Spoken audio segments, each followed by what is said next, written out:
வணக்கம், welcome to சாமி spoken English. தினசரி ஆங்கில வாக்கியங்களை நாம் இந்த வீடியோவில் பார்க்க போகிறோம்.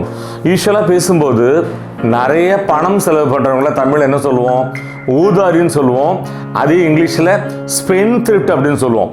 அதுவே பணம் செலவு பண்ணுறதுக்கே மூக்கால அழுகிற ஒருத்தரை பார்த்து கஞ்சன் சொல்லுவோமா? அந்த கஞ்சனை இங்கிலீஷில் சொல்கிறதுக்கு நிறைய வேர்ட்ஸ் இருக்குது. இந்த வீடியோவில் ஒரு 3 வேர்ட்ஸ் கற்றுக்கலாம். Number 1 Mieza, Mieza. Number 2 penny pincher, penny pincher. And finally number 3 money grabber, money grabber. சரி, இப்போ வந்து விஷயத்துக்கு வருவோம். நம்பர் 1, ஒரு சில பேர் பார்த்தீங்கன்னா பணத்தை வந்து தண்ணி மாதிரி செலவு பண்ணுவாங்க. அப்போ நாம் அவங்கள பார்த்து என்ன சொல்லுவோம்? நீ வந்து ரோட்டில் தான் நிற்க போகிற. எப்படி சொல்லுவோம் அது இங்கிலீஷில்? You are going to end up on the street. You are going to end up on the street.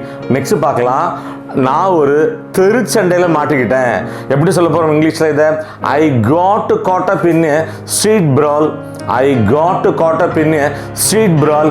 நல்லா கவனிங்க, மாட்டிக்கிறதுக்கு கேட்சப், அதோட பாஸ்ட் டென்ஸ் காட் அப். அதே மாதிரி ஸ்ட்ரீட் பிரால் அப்படின்னா தெருச்சண்டைன்னு அர்த்தம். அதே மாதிரி நம்மள்ட்ட ஏதாவது வழி கேட்பாங்க, ஸ்டேஷனுக்கு எப்படிப்பா போகிறதுன்னு. இப்போ என்ன சொல்லுவோம்? இந்த தெரு வழியாக போனீங்கன்னா நீங்கள் வந்து ஸ்டேஷனுக்கு உங்களால் போக முடியும். If you follow the street you can get to the station. If you follow this street you can get to the station. next பார்க்க போறோம். அந்த தெரு வந்து சேரும் சகதியுமா வழுக்கிற மாதிரி இருக்கு. the street is muddy and slippery. the street is muddy and slippery. நல்லா கவனிங்க, muddy அப்படின்னா சேரும் சகதியுமா இருக்கிறது, slippery அப்படின்னா வழுக்கிறதுன்னு அர்த்தம். next set of sentences பார்க்க போறோம். நம்பர் 2, யாரையாவது பார்த்து கேட்போம், உனக்கே கேவலமா இல்லையா? உனக்கே அவமானமா இல்லையா? உனக்கே வெக்கமா இல்லையா? இது எல்லாத்தையும் இங்கிலீஷில் ஒரே வாக்கியமாக கேட்டுடலாம். எப்படி? Don't you feel mean, don't you feel mean. அதே மாதிரி நான் சொல்றது அது இல்லைங்க. எப்படி சொல்றது? That's not what I mean, that's not what I mean. அதே மாதிரி ஒரு அதிர்ச்சியான செய்தியை நம்ம மற்றவங்கள்ட்ட சொல்லும்போது அவங்க கேட்பாங்க, என்ன சொல்ற? உடனே நாம பதிலுக்கு ஆமாம், நான் அந்த அர்த்தத்தில் தான் அதை சொல்கிறேன், ஆமாம் நான் அதை தெரிஞ்சு தான் சொல்கிறேன். எப்படி சொல்லுவோம் இங்கிலீஷில்?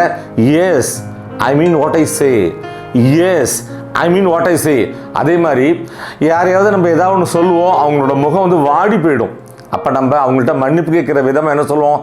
நான் உங்களை புண்படுத்தணுங்கிறதுக்காக சொல்லலை, நான் உங்களை காயப்படுத்தணுங்கிறதுக்காக சொல்லலை சொல்லுவோமா? இது இங்கிலீஷில் 2 டைப்ஸாக சொல்லலாம். எப்படி? Number 1, I didn't mean to offend you, I didn't mean to offend you. Number 2, I didn't mean to hurt you, I didn't mean to hurt you. நல்லா கவனிங்க, OFFEND அஃபெண்ட் அப்படின்னாலும் HURT ஹர்ட்னாலும் காயப்படுத்துறது அல்லது புண்படுத்துறதுன்னு அர்த்தம். நெக்ஸ்ட் செட் ஆஃப் சென்டென்சஸ் போகிறோம். Number 3, நான் கோவத்தில் கொந்தளிச்சுக்கிட்டு இருந்தேன், நான் கோவத்தில் குமுறிக்கிட்டு இருந்தேன். இது இங்கிலீஷில் I was seething in anger, I was seething in anger. நல்லா கவனிங்க, சீத் இந்த வேர்புக்கு கோபத்தில் கொந்தளிக்கிறது அல்லது குமுறுறதுன்னு அர்த்தம். நெக்ஸ்ட் பார்க்க போகிறோம். ரொம்ப கோபத்தில் அவ என்ன திட்டுனா, she scolded me in great anger, she scolded me in great anger. நல்லா கவனிங்க, ஸ்கோல்டு SCOLD, ஸ்கோல்டு இந்த வேர்புக்கு திட்டுறதுன்னு அர்த்தம். சரி, ரொம்ப கோவப்படுறவங்களை பார்த்து நம்ம அட்வைஸ் பண்ணுவோம். எப்படி? உன்னோட கோவத்தை கண்ட்ரோல் பண்ணு, உன்னோட கோவத்தை அடக்கிக்கோ. எப்படி சொல்றது இங்கிலீஷில்? Bottle up your anger, bottle up your anger. சரி, ஒரு இன்ட்ரெஸ்டிங் இடியம், ஒரு மரபு தொடர் கற்றுக்கலாம். என்னது அது? Hot under the collar. என்ன அர்த்தம்? கடும் கோபம்.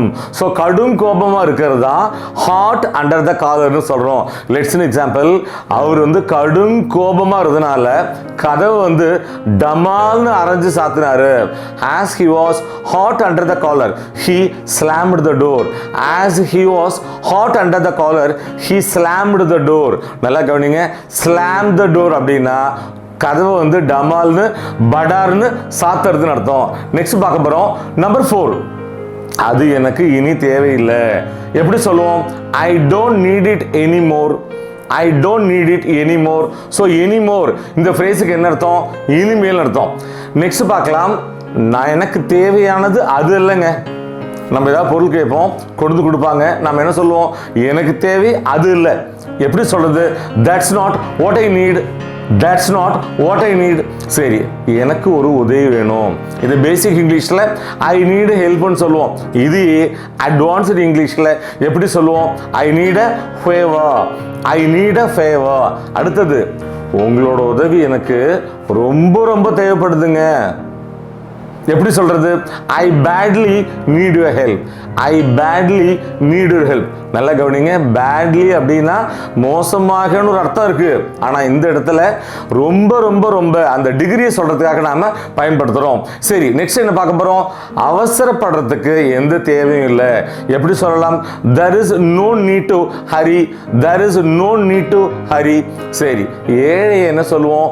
poorன்னு சொல்லுவோம். அதுக்கு ஒரு பாலிஷ்டு வேர்டு இருக்கு. என்னது? நீடி, நீடி. ஸோ நீடின்னு சொன்னா ஏழைகளை குறிப்பிடறதுக்கு ஒரு பாலிஷ்டு வேர்டு. ஸோ ஒரு எக்ஸாம்பிள் பார்க்கலாம். ஒரு குழந்தையா நான் ரொம்ப ஏழையா இருந்தேன், குழந்தையா இருந்தப்ப நான் ரொம்ப ஏழையா இருந்தேன். as a child I was extremely needy, as a child I was extremely needy. So இந்த லெசனோட லாஸ்ட் லெக் வந்துட்டோம். ஏழைக்கு ஒரு வேர்டு கத்துட்டோம். என்னது? நீடின்னு. சரி, பரம ஏழை, பரம ஏழை எப்படி சொல்றது இங்கிலீஷ்ல? Pauper, pauper, PAUPER. Let's an example. அவர் பரம ஏழையாவே வாழ்ந்து இறந்தும் போயிட்டாரு. he died a papa, he died a papa. my dear viewers, daily use sentences இந்த வீடியோ உங்களுக்கு ரொம்பவே ஹெல்ப்ஃபுல்லாக இருந்திருக்கும்னு நாங்கள் நம்புகிறோம். மீண்டும் அடுத்த பாடத்தில் சந்திப்போம். தேங்க்யூ.